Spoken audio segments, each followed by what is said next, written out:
am Jovelyn Empillo, a Bachelor of Science in Nursing student of Colegio de Santa Lourdes of Leyte Foundation Incorporated.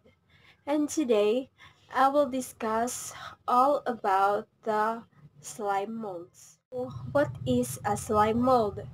A slime mold is found in soil and on rotting logs. It um, have both fungal and protozoal characteristics.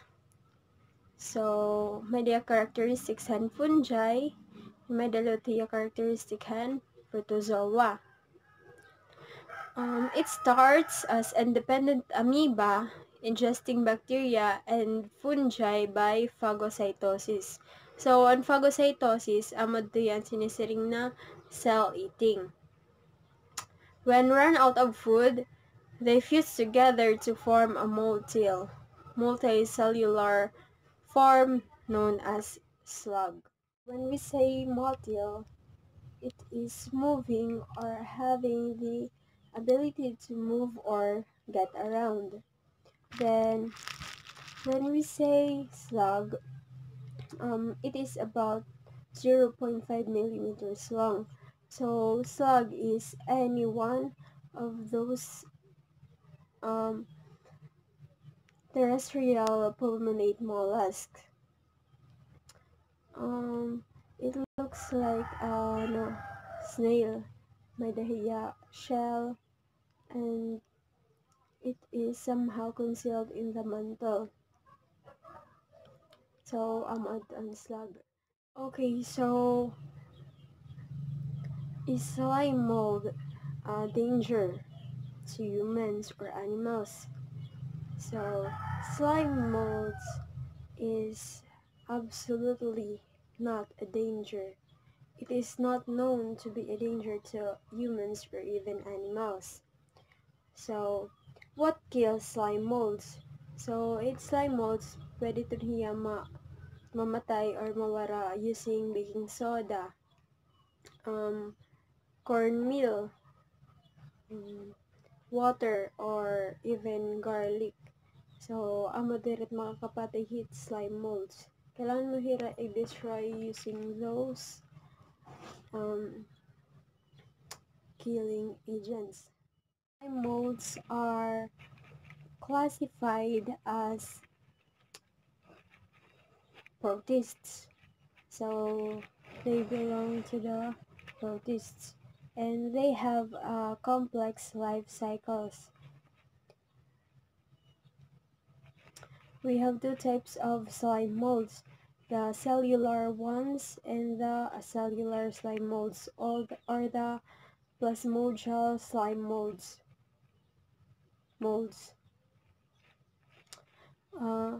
Acellular slime molds or plasmodial slime molds produces stalks and spores.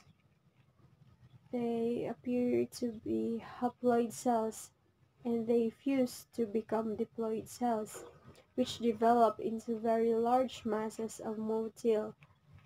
Amo na adto nagsisiring kanina ang motile na moving or having the ability to move freely and get around.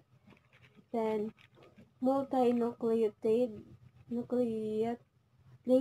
nucleated protoplasm, each such mass being known as plasmodium. So, amo adun plasmodial slime molds or an acellular. Acellular nga ni A means absence. So, acellular slime molds, absence of cells. So, before ko ipakita hayo on process and reproduction ng slime molds, let's first define the terminologies that is used in the process. So, first, we have germination. So, on germination, ito ang pag-developan spores. Pag-grow. Then, starvation.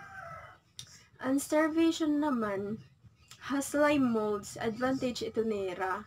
Kaya because starvation is included in the process of their reproduction. So, its starvation para haira is advantage.